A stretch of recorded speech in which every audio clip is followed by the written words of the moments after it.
We last book of the APA, y'all, starts tonight. It's the last book. This is 9 books. Ninth book. That's a lot. Really? Yeah, it is. Like I haven't really had like that feeling of stage fright or that kind of like tension going into this since real early on. Like kind of got used to playing and recording and stuff. You saying that now kind of put me on edge a little bit. gave you a little tummy tingle? Well, it's just been we've been at this for so long. Yeah. Right. I mean, and we're coming down the home stretch, and I wanted to just take a minute for our banter section. We had talked about maybe doing a Tom Talks for all of book 1 and 2, and we opted that it would be better to just kind of keep pushing forward, and we'll do a full Tom Talks about Devastation Ark and the APA in its entirety at the end of the adventure. But for now, I just kind of want to hear what you guys thought about book 2 specifically. I know going into book 2 for me, I was really excited, and it was like one of my favorite adventures that I have ever read, and running it was really exciting. And then it just had that big moment at the end that was it was tough and not expected when I was reading the book, and so I was expecting to come away from this thinking that book 2 of Devastation Ark was going to be one of the cast favorites because of all the things that we did. But how do you guys feel about it? I liked book 2. I liked the running around the station. I liked having, to choose between things. I enjoyed having the time constraint. It, forced us to play really very tactically with our resources, and I really appreciated that. It was just the end that made me die inside.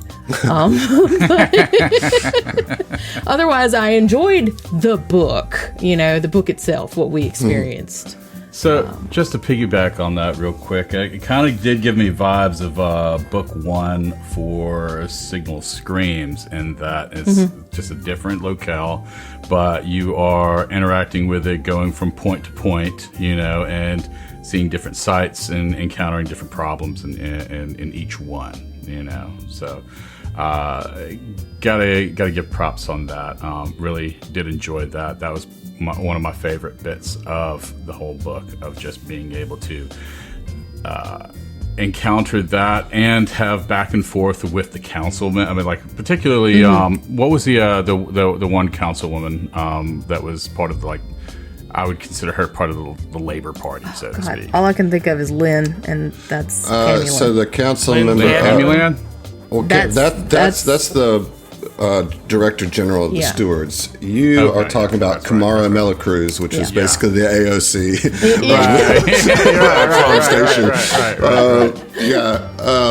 You just have it back and forth with her and the rest of them, Yeah.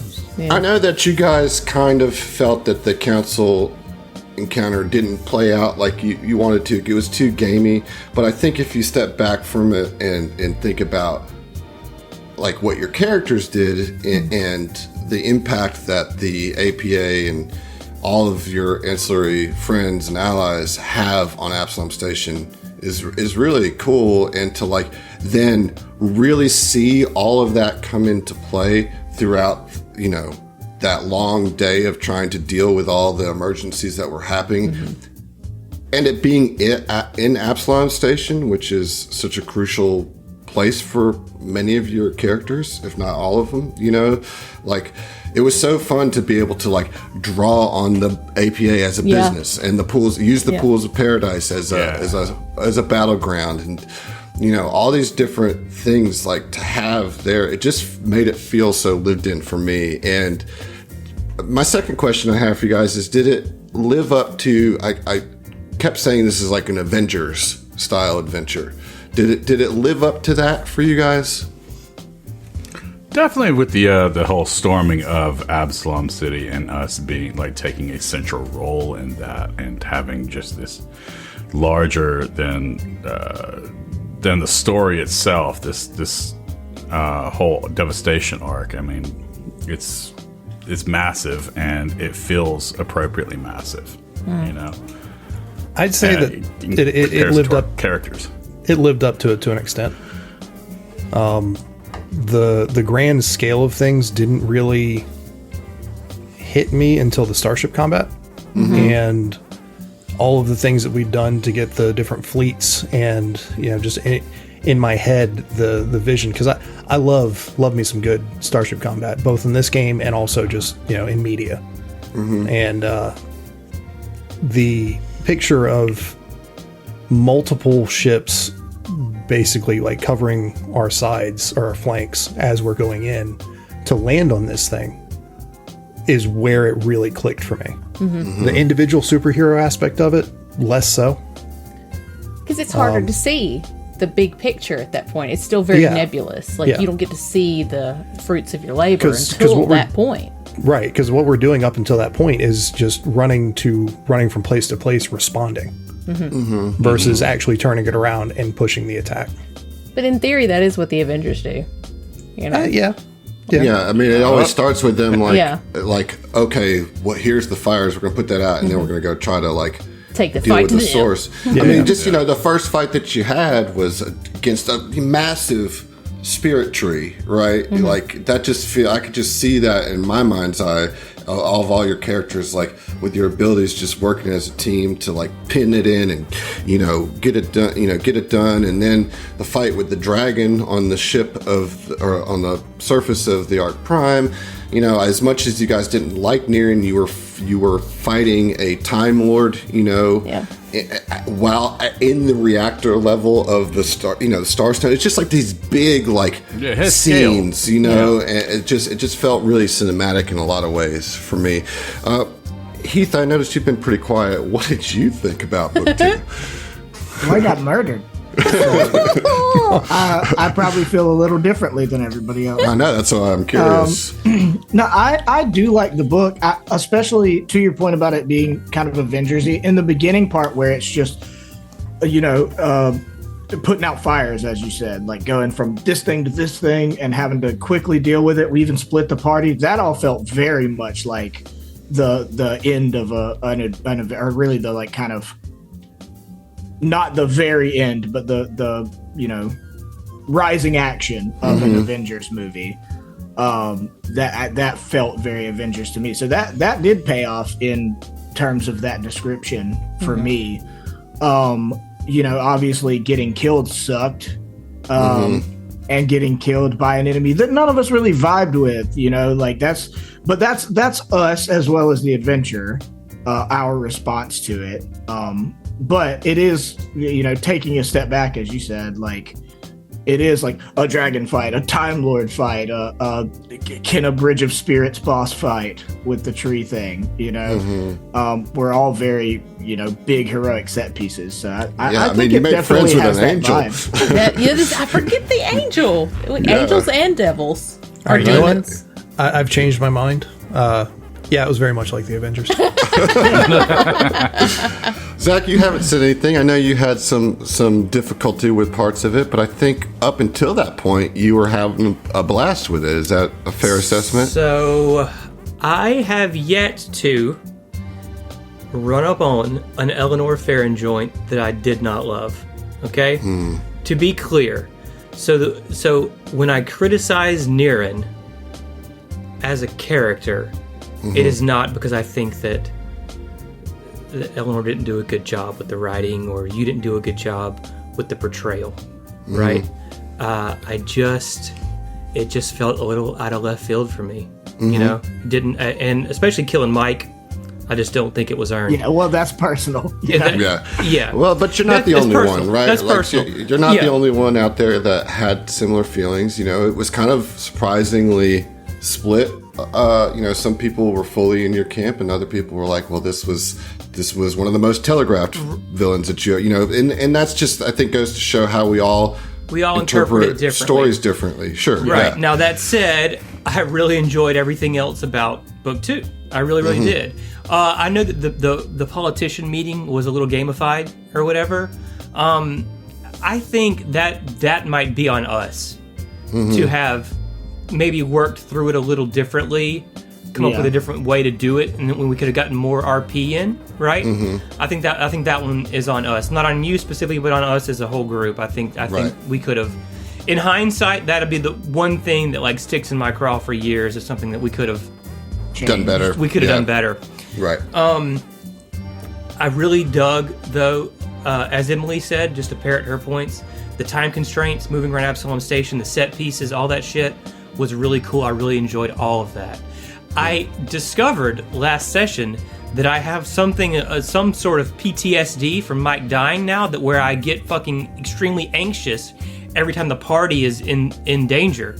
Now, I'm legitimately dreading. I legitimately dread combat and get anxious about it now, because the only thing that I care about moving forward is just making sure that everybody else gets to the finish line, because they all deserve to get to the finish line after everything that we've been through. I feel that anything less than that is a weaker story overall than if they would have all made it. So my mentality going into book 3 is just like, for fuck's sake, I just need to make sure nobody dies. And so for that reason, every time we get into combat with a significant enemy, I cannot and will not promise anyone that I won't make a statement like, y'all, we're in one-shot range now, because I do think that I was justified in making that statement that time. But that is driven by the extreme anxiety that I'm experiencing every time we roll initiative from henceforward. Just, I want you to understand. I think that's very fair. Understandable. And understandable. And I am still going to make fun of you about it. And you're still going to be an asshole for that. But it's okay. As long as I've accepted that, as long as we're all accepting how this is going to go for the next few months, we're good, and I will continue to defend myself, okay? Just to be clear, not only against you, but if anyone wants to talk some shit in Discord, I will defend myself against them as well. I love y'all, nothing less. But don't come at me unless you're ready to go. Disappointed. I'm curious about something. Going back to the Niren fight, I know about myself that as much as I love sci-fi, and that's why I love Starfinder in the setting, the one kind of sci-fi trope I don't like is time travel-y stuff. It's got to be a damn good time travel story for me to want to read it, right? Because there's so many annoying loops and tropes and tendencies and impossible questions that come from it. It annoys me. Time travel stuff, when I can usually see it coming, and I'm like, let's dodge that bullet. I don't want nothing to do with this time travel stuff. So Niren being kind of a time lord that, I think personally that's why I didn't give a fuck about Niren. It's because I hate time travel. That's interesting. Do you guys have any any similarity there? Do you guys particularly like time travel? I'm curious if there's a thread throughout the group as to why we didn't respond more. He was definitely underestimated, and I wasn't actually the thread for me. Was the time travel bit? It was just, I think, the delivery. I just didn't like. Well, there wasn't really any. There wasn't any time travel really involved. He was attached to it. But we knew that he was a time lord, so I was just waiting for some time loop bullshit to come around the corner. A predisposed disagreement with the acceleration about him. And slowing and the reversing with the Skidomanders. Exactly. And the technical reversing Mike's death if yada yada. Well, they did have the whole thing with the Skittermanders becoming little babbies doing That's the what I'm saying. Benjamin Button thing. There's definitely time shenanigans, but there's not the time travel stuff where paradoxes come up. We're not what I meeting mean? ourselves. Right. And I'm not saying there was. I'm saying it was You were already in my afraid head. that was coming. Yes. Yeah, right. And I was like, I'm gonna fucking hate this. Was what I was trying to do the combats and be like, I enjoy combat. I don't want any time travel shit to come at me. But in retrospect, would I have dealt with some time travel shit instead of getting killed? You know what? If I could go back in time, Turn back time. So I like time travel. I as like a sci-fi some, but mechanic. really I Most mean, of think it. about the Dark Tower. I like that, but that to me is an exception. Like that, so much about that story. Back to the Future. I've never been a big Back to the Future. That doesn't surprise me at all. It's- Back to the I Future mean- is an all-time classic. All-time Well, classic. I'm not shitting. I don't hate it, but like, I don't have this like big reverence. I kind of missed the boat on that. I didn't watch it when I was a kid. I don't have a nostalgia for it. Yeah. You know? Yeah, okay. Yeah. Okay. I feel you on that, dog. There. I feel like you can get or narratively, you can get in a lot of trouble and write yourself into a corner with time travel. So- It can be Which often it can be happens. predictable. But So you hate Zeno's story? Is that what you're trying to tell me? oh, Yeah, what you got to say? No, I'm kidding. I Wait, mean, maybe? fucking machines, machines, huh? huh? Yeah, fucking machine. Zeno was my best friend. Am I satisfied with how Zeno's story played out? Fuck no. Absolutely not. Damn. No. I I'm talk taking it about as my Zeno. story, dude. I I can get it. I understand get it. that. I get it. Like, I get it. sorry. I get it, dude. But I like Xeno's story. I thought it was really good. If I could be objective about it, I might, but I am not. And will not. You can't be. That's least just you're that aware of your friend turned biases, into you the know? ghost of a machine. Not even a. Yeah. Yeah. Well, I hate to break it to you. Facsimile. Time is still in severe flux right now Right. because of the quantum ray and the Starstone's energies being I love that. mishmash, and the rune drive also being present is creating a lot of issues. Oh, we're still doing that? Still on that shit. Damn. Dude. So yeah, it's Dragging it out. that is a whole situation. I think that's a good little mini time talks on book 2. I appreciate you guys indulging in that. I just, it was a long day for the APA, and I just wanted to reflect on it and kind it's of as a not whole. over yet. Yep. It's not. That dude's No, still going. it's not. No. So to that point, I guess we should get into it. But I want to start tonight's session with something that we haven't done in a very, very long time. Cocaine. Inspirations. I think I know what it is. Doozly doos. You know what? Let's do some inspirations before that. I think that's. Okay. I'm good for it. I think that's a good idea. You're welcome. You're welcome. You're welcome. You're welcome. You're welcome. All right, pulling it up. All right, who wants to go? You go first, John, since it was your idea. Go ahead and roll me a shit. D6, please. All right, D6 rolling. That's my other character's name, bro. Different show. dog. Different show.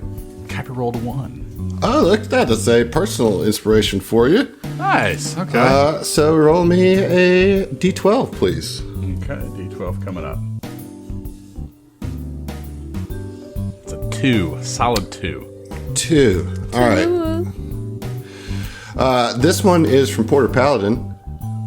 Nice. May your rolls be as smooth and as lovely as your baritone. Oh, Oh, thank you. Hey, much love, Porter Paladin. Much love, dude. I like that. D. Nice. He's a sweet boy. And He's a thorough. sweet boy. And thorough. Heath, why don't you go next? So this is a little awkward, right? Oh boy. My character's dead. Do I still get these mic inspirations? Or, Yeah, I mean, people submit them. We got to get them in where we can Okay, before yeah, it that's runs the out. answer I was So, Squeeze that hoping lemon on for. that whiz, You know, dude, just- You know, It's like, nope, those are all in the bin now. You know? They're twist all the gonna be knife like, every Mike, time we draw You're one. so strong. You can do this. I believe in you. I know, yeah, this is it's gonna The hurt hammer whatever it fist, is. Mike. it's going to be from Brian. Like, don't die, Mike. Love you. Right. You're a little late, my man. I got a 6. 6. All right, that's a personal Here for we you. go. So here it comes. Let me get a D12 from you as well.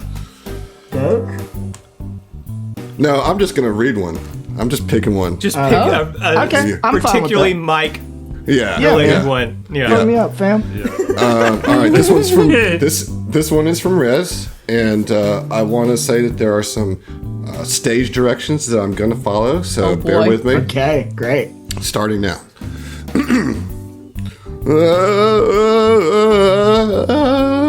You shoot Mike down, but he won't fall. He is titanium, Oh, I'll save you from having to sing more of a joke that's probably been made before, but know that I'm sending you all the good vibes for your role. Heart emoji. The stage She's gonna be directions were. so upset when she gets here. yeah. I know. Yep. The stage directions were clear throat and start singing out of tune. So I think I accomplished that. You nailed it. All right, perfect. All right, there you go. That one was for you by request. Here. Perfect. The perfect inspiration. Thank you for coming through in the exact correct moment, Rez. Yeah. We appreciate it. You Rez, roll I'm that sorry. board of I know that this destruction is real actually quick. going to hurt you, and I'm sorry. But you did put you did put an inspiration in it, and I wanted to make sure it got read. You took the time to do it, and Yeah, absolutely. And I want to punish that. Disintegration right to the heart, right there. all right, Zach. you're up. Okay. 5. All right, it's a general for you. Yep. So you can just tell me when to stop. Whenever Anytime you you feel like it. No, I need you to tell me. I feel like it right now. All right, great. This one is from Monkey, Bears, and Robots. Hey, what's up, man? From Pod Against the Machine. Pod Against the Machine, shout out. Fantastic pod. If you haven't heard it, check it Yep. out. All right. Here we go. This inspiration can only legally be used to commit crimes. Ooh.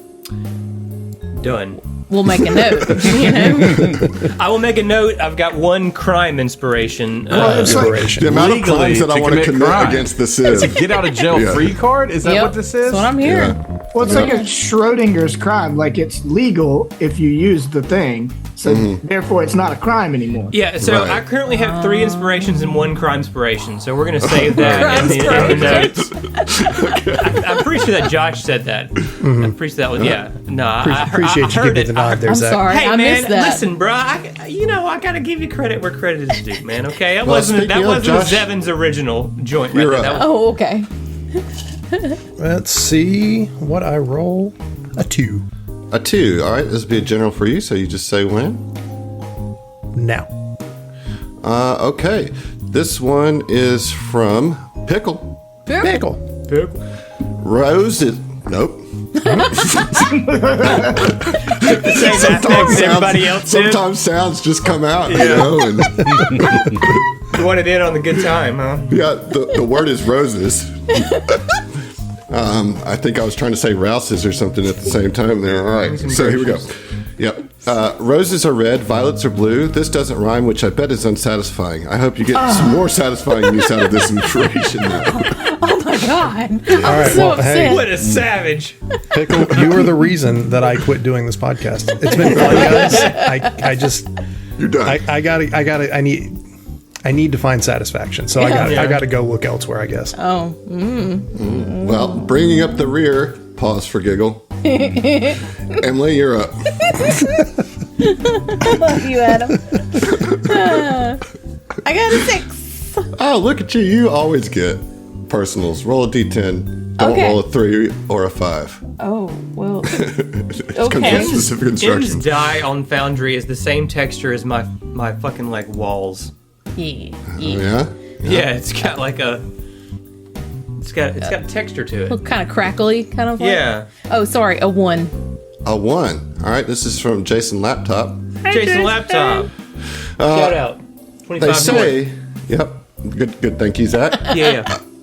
They say the wheel that squeaks the loudest is the one that gets the grease, but the Emily that squeaks the loudest gets this inspiration. Yay! Thank thought you. there was a lube joke coming out of that. I was totally I thought- expecting that. Like, Listen. grease. I got this. Yep. Everything's a lube joke if you. Never mind. Did everyone get one? That's everybody, right? Yeah. All right, so back to what I was saying, something we haven't done in a long time. I need some doodly doos, guys. Hey. Yeah.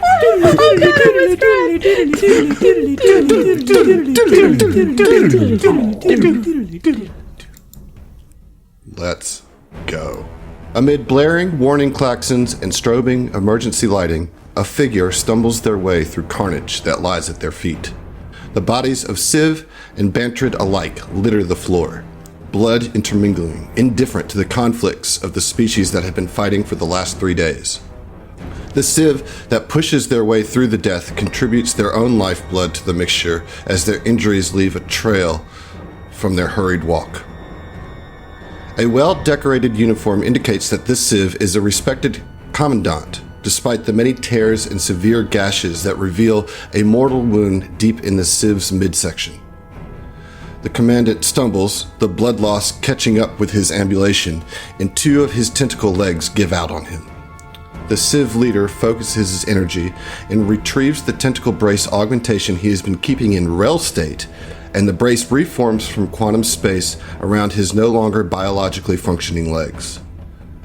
He presses on, the importance of his mission driving every pained step. His frustration at this timing, his hatred of the Bantrid and the Kishali, and his resentment to his own kind for squandering resources on a failed war fuels the Commandant to carry out this final act for the survival and greater good of the Sivv. He can see his office at the end of the hall, and the rebel Bantrid rolls out and sees him. The Commandant acts quickly and, using the last of his rel state energy, focuses a beam of light from his head. The Bantrid barely registers what's happening before the rebel is completely disintegrated by the Sivv's rel state dispersal. The effort was taxing for the Commandant, though, and his head slumped down at the end of his long neck that emerged from the back of the Sivv's carapace. And yet, he keeps moving. As he reaches his office door, it opens automatically, and out of habit, the Commandant adjusts the nameplate that hangs next to the entry. History will remember the name Viraranch, the Sivv tells himself. Even in his final moments, Viraranch's pride and attention to detail persist. He makes it to his chair and collapses behind his office console, all pretense of being able to move again in this life lost. Using his small claws, he hooks 2 electrodes that are connected to his computer to his head and begins the contingency plan sequence. A script begins to read out on the display. Connection to the Ark Prime. Verified. Security clearance level. Commandant. Connection to user consciousness. Verified. User identification. Commandant Viraranch, Overseer of World Seed Prime Project. Upload transfer preliminary check. Initiated. Biological readings of user. Danger. User readings unstable. Estimated time of life remaining, 12 minutes, 48 seconds. Estimated time of consciousness transfer, 10 minutes, 55 seconds. Warning, safety threshold not met. Warning, possible user expiration before sequence completion. Warning, connection between World Seed and Ark Prime not confirmed. Warning, towers 5, 7, 20, 25, 31, 32, 34, 36 offline, non-functional. Warning, virus detected in all systems. Continue? Viraranch only hesitates for a moment, and then he initiates the transfer sequence. The pain is unexpected and excruciating as the Commandant's entire consciousness begins its transfer from the Sivv's mind to the database of the Ark Prime. The final fanged smile crosses the Sivv's face before he loses all physical awareness and becomes the intelligence of the Ark Prime. The completion monitor is at 87.27% when the office is consumed in a sudden explosion of flame, plasma, and quantum energy. The Bantrids had completed their deadly revolt. It was over. The World Seat has been sent into space on a listless course without Sivv and only the traitorous Bantrid aboard. And now, the Ark Prime was sent adrift into space with the last living Sivvs trapped in unending cryostasis. And for millions of years, Viraranch's name was forgotten to history, until the Apollo Protection Agency stepped aboard the Ark Prime.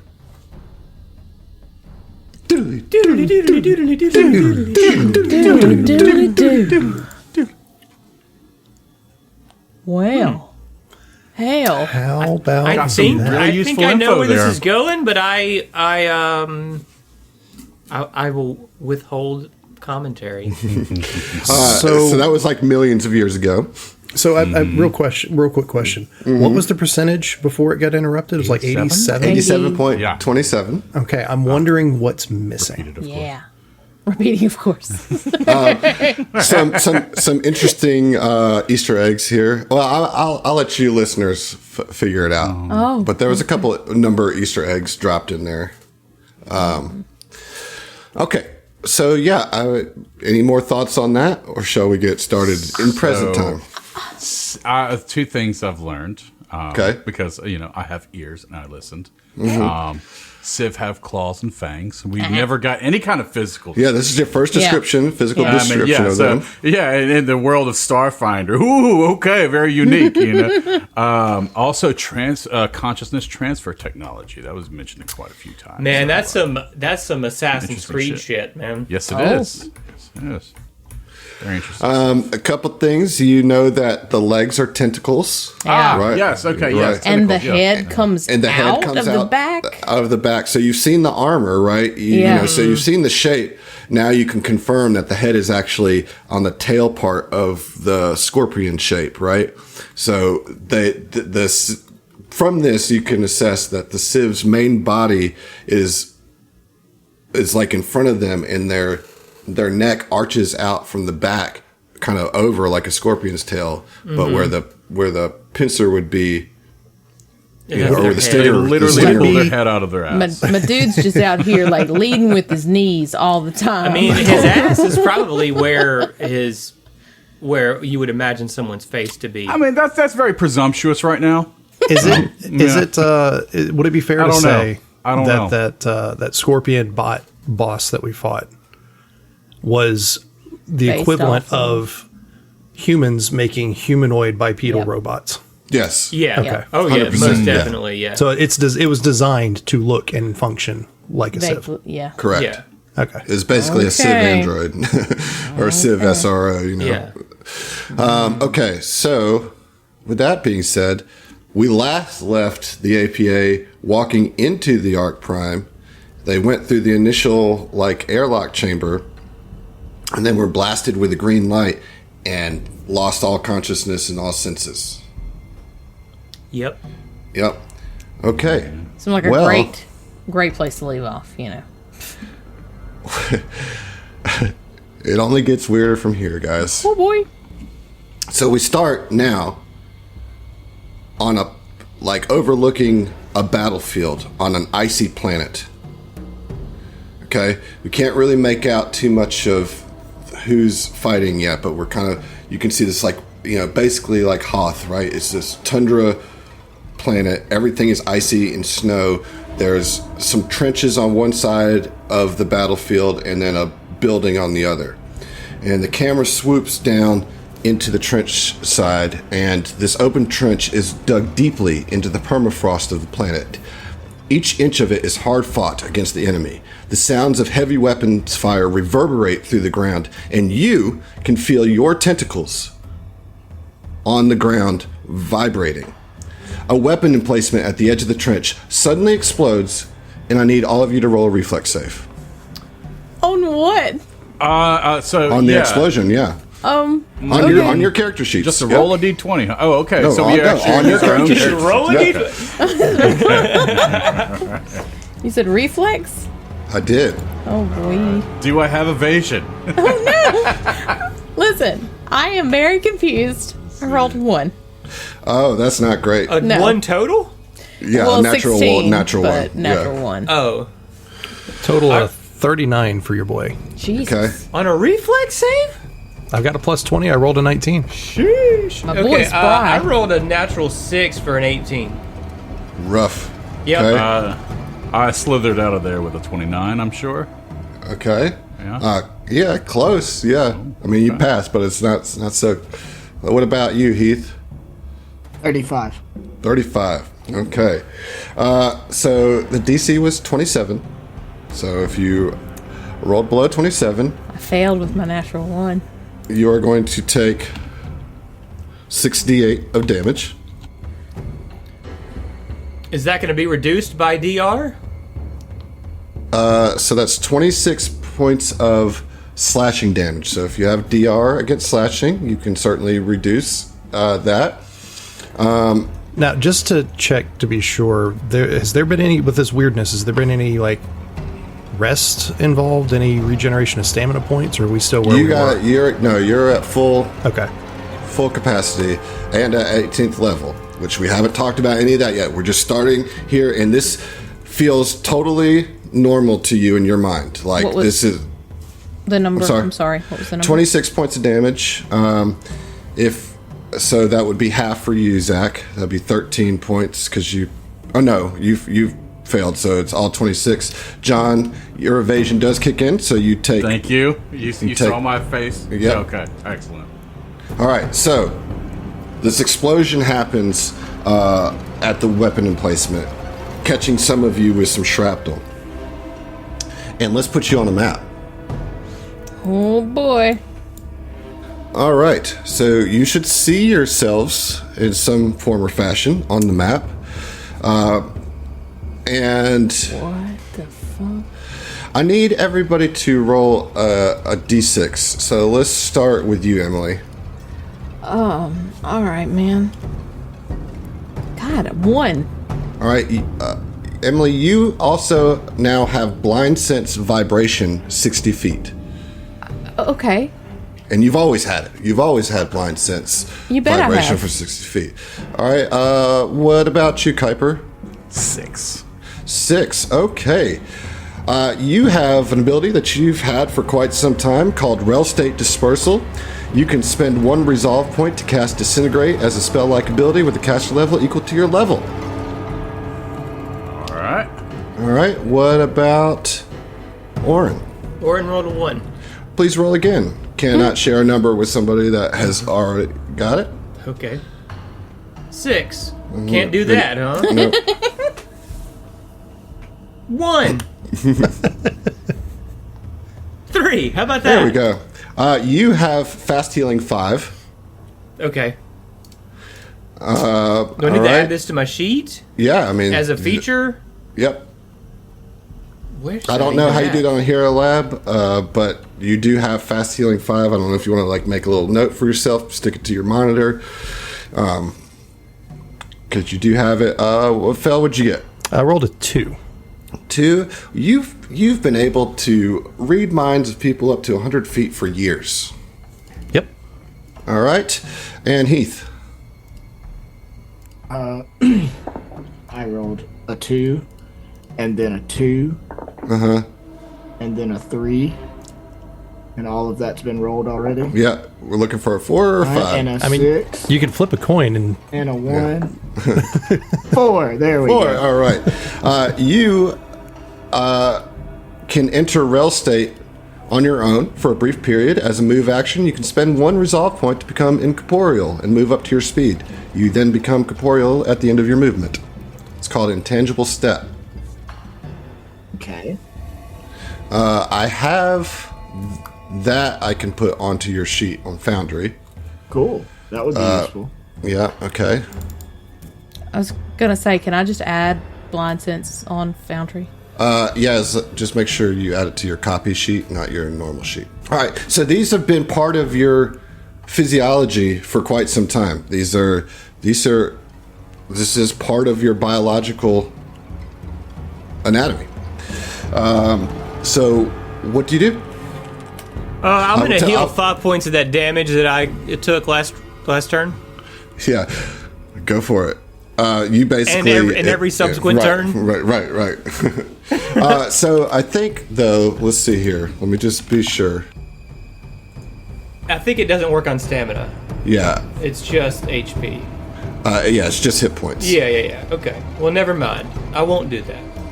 Because I can't. Okay. So we're in a trench on this snowy planet. Mm-hmm. And you have every reason to think that you should be here, part of this war that's going on, this battle that's going. This all feels natural to you. We have to exterminate these uppity Bantrids, huh? Maybe. We don't know if they're Bantrid. Right. We don't know if they're Bantrid. They said yeah. I thought you said we were. I said you were on a war. Right. But like Are we aware of what enemy we're looking for? Yeah, why don't you roll a Recall knowledge. roll a will save. A will save. Okay. Sure. I'll tell you, regardless, that you know that this war has been tough, but you've managed to push the enemy to the breaking point. Okay.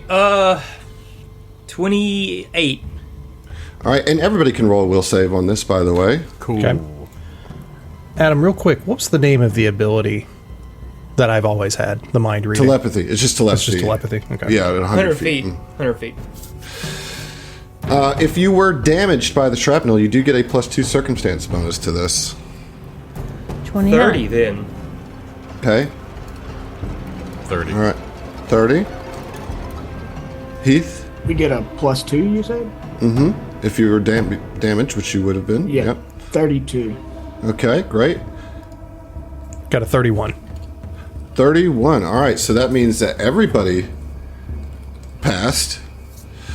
So let's see. I need to make a note here. All right, so Heath passed, right? Okay. Zach, you passed. Everybody passed. You, as you're trying to think about that, like who's your enemy, you know that the enemies are these kind of boar-like, these sentient boar-like creatures. Called Akloths. They're on 2 feet. I will show you a picture of what they look like because, of course, you would know what these things are.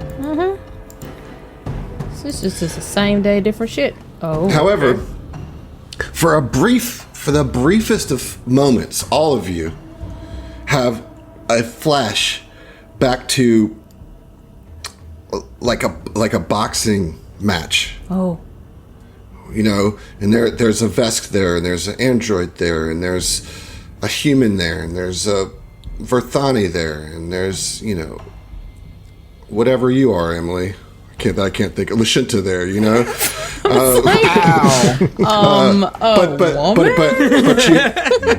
You have it's like this briefest things, but all of you just kind of shake it off as, you know, just maybe kind of the stresses of war. But yeah, you know that you're fighting these Aquas, and that you've kind of Akloths, and you've got them pretty much on the edge of defeat. You just need to press forward. So am I seeing this correctly? To the Ocliths, which are basically Bigfoot, if Bigfoot were a boar and had a third leg? Is that that's a just third his leg? It's definitely a third leg. It's like a tail, but it's a leg. Yeah, it's like a back tail that.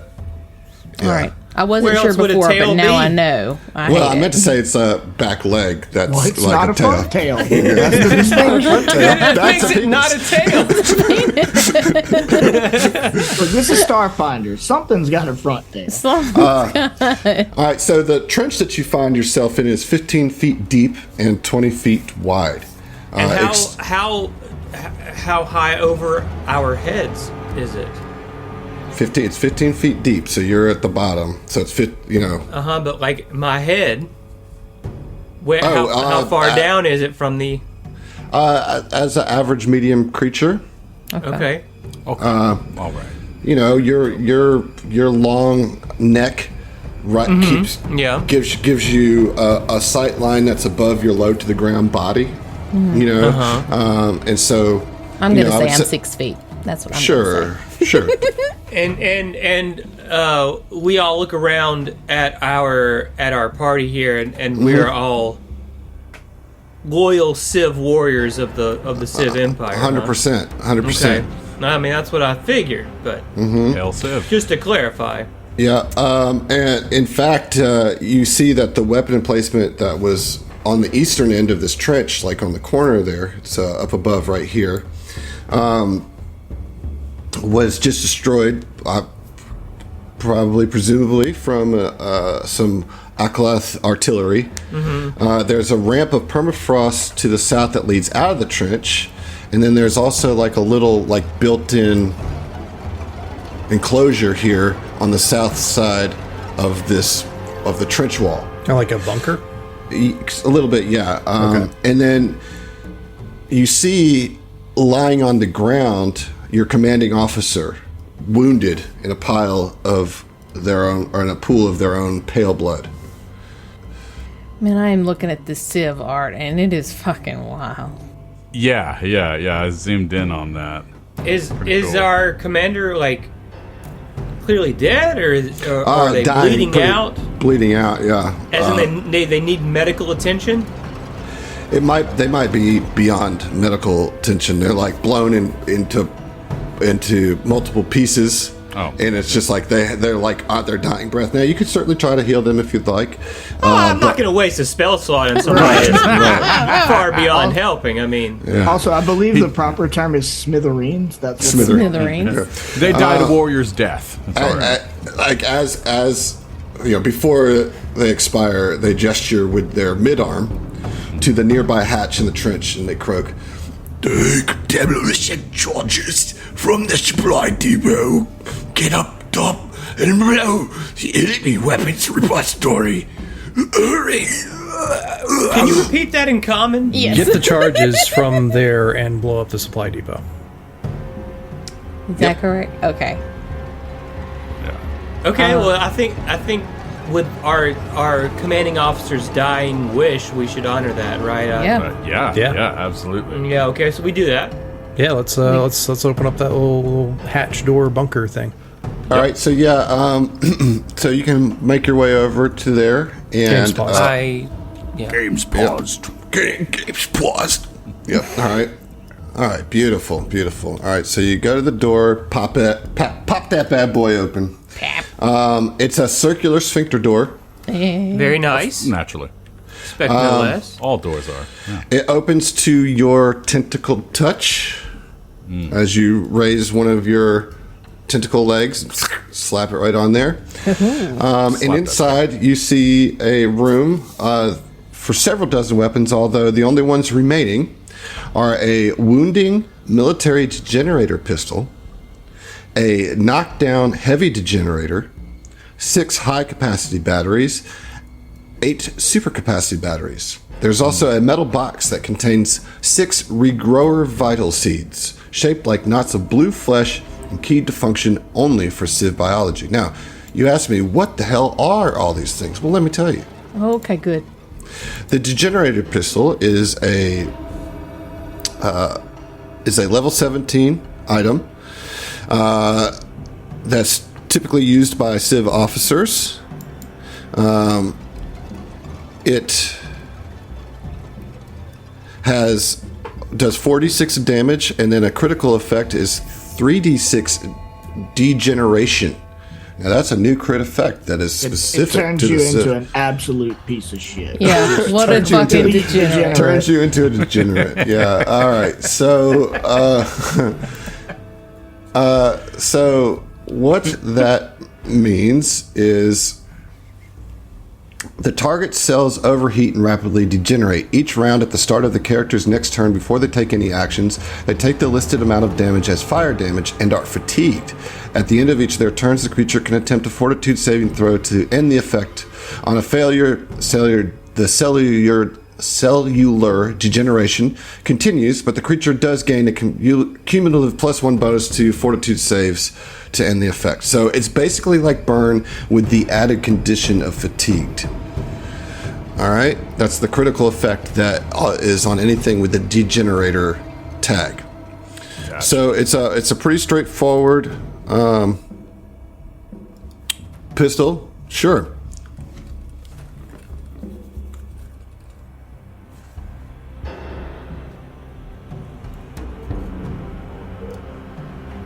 Yeah, you have the rifle that you've carried your whole life.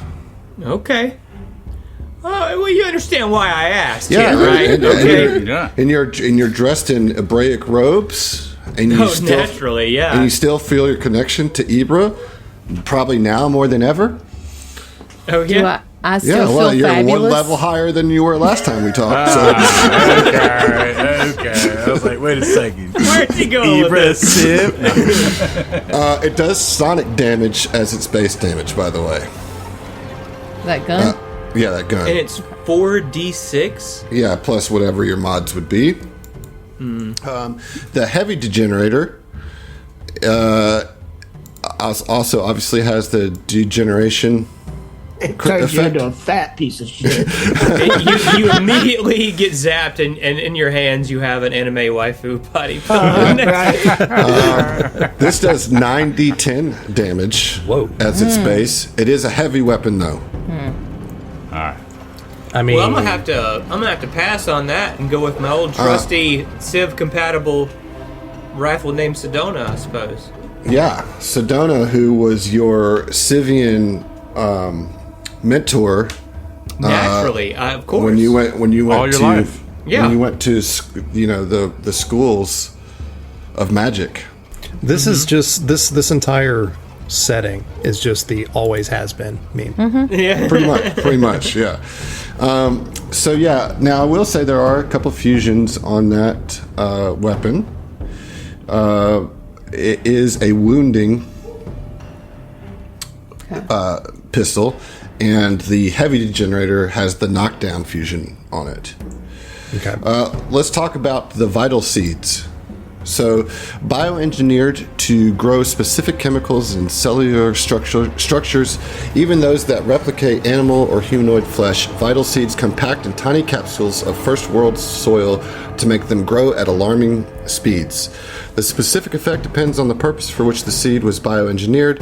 Vital seeds can grow livestock and plants, replace missing organs, and perform many other useful tasks. As a standard action, you can swallow this regrower vital seed. It allows you to regain 12d hit points and removes the exhausted and fatigued conditions. Any lost organs and limbs also start regrowing. If you can reattach a missing part, this regrowth takes only 1 round. Otherwise, it takes 2d10 rounds. Oh my gosh, that's wild. Okay. So there's 3 of those. Now, who would like what? If any. I mean, I'm looking to see if that heavy degenerator is usable for me. If I think- you Believe I'd be have the only heavy one who weapons, can't. special, That's what I'm trying to check. proficiency, yeah. I say Oren gets 1. Kuiper gets 1. And I would say Mike, but I don't know. Yeah, I don't Heath, know what's your who's gonna character? be. Yeah, I'm tell us what your sorry. character is. Like, what class? What character? Yeah, so my good buddy in my Sivv squadron, who I've in known fact, my whole this- life. No, in fact, this Civ is a new recruit. Was transferred recently to your squadron, and you know very little about this Civ. Do we know their name? Do you? You're welcome to ask. I mean, I would think if I'm going to go to war with a motherfucker, I want to at least know their name. I don't learn names of new Listen. recruits because I don't want to have to grieve their loss. That's have you good ever watched Band of Lord. Brothers? So that might be your opinion, Hey, but Sivv Oren would absolutely have already known this new recruit's new name. That's canon. I'll Civ let Heath Zero. decide. is going to ask, recruit, what's your name? Valtricis. Valtricis? Valtricis. Can you spell that? Yes, using the Civ alphabet. It Translated would be, into common. yes.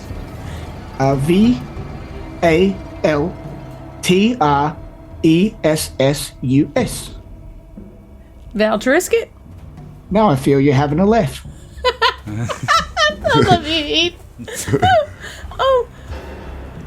Okay. For now, I'm going to call you Val, because we seem to be in a bit of a thing. Are you good with, frontline stuff? Well, I'm I'm on the front lines. I mean, I don't suppose I have much of a choice. Here we are, after all. well, here, hold on to this in case you lose a limb or 2. What's your skill set, newbie? Oh, whatever you need. That's a fucking lie. Just a little bit. That's what gets you killed I'm real a quick. dabbler. What are you good at? Lots of things. Killing Rookies, outputs. I feel like you're being real cagey right now. I don't see any cages. All right. God. Now we're Cagey now like we're an gonna fight. operative. All right, You need let's this pistol? I could use a pistol if no one Could else you, wants could it. you, rookie? Are you mean, tricky with your shots? We went I through mean, Oren, I'd training. hope they could use a pistol. I mean, anybody can use a pistol, right? Right. Phil, you know what I like? Straight shooters. Yeah. You know what I don't like? Wibbly Ambiguity. Yeah. ambiguity. And You pigment. see, the way And my this rookie's body's got shaped, ambiguity in spades. You wear my Rookie, body shape. I'm gonna need you to shoot me straight. I'm, You want me I'm- to take a laser blast for you? I need to know some things. I would prefer if you didn't have to. All right, you see, this is what I'm talking about. This right here, exactly. I This is just not want gonna to work help. for me. You got to get used to Oren. He's very intense. All right. As this is going on, maybe one of you are continuing to look through the bunker, and you do find the 4 rail state demolition charges and a detonator that your dying commander had asked you to retrieve. The rail state demolition charge is a 20th level item that disintegrates physical objects by forcing their molecules into rail state. The charge would not affect biological creatures. I have a question real quick. Mm-hmm. Obviously, this is a term that Sivv would be aware of, but Emily's dumb. What is rail state? Do we know? Rail state is a Rail very state. different thing than a rail state. Yeah, that's either a train thing or a sex thing. So rail state, from what I'm able to gather from my own rail state dispersal, is that it has to do with the state between like physical and not physical. In other words, it changes the molecules, and therefore causes disintegration. Yeah. Hurt my head. Right? Did I get that right, Adam? It sounds good to me. Okay. All right. Okay. All right. I mean, I feel like my character would know this the whole time, since he has the rail state. Well, if that's what you feel, then that's what you know. Yeah. I just know that it makes things disappear. Okay. Okay. So I'm not yeah. finding that degenerator, the heavy degenerator on Hero Lab. So Yeah, because it's probably it's specific to this adventure. yes. Okay. I can add it to your foundry sheet. That's Yeah. fine by me, as long as I Okay. can roll it. Yeah, you should be able to. So you want the heavy weapon? Yep.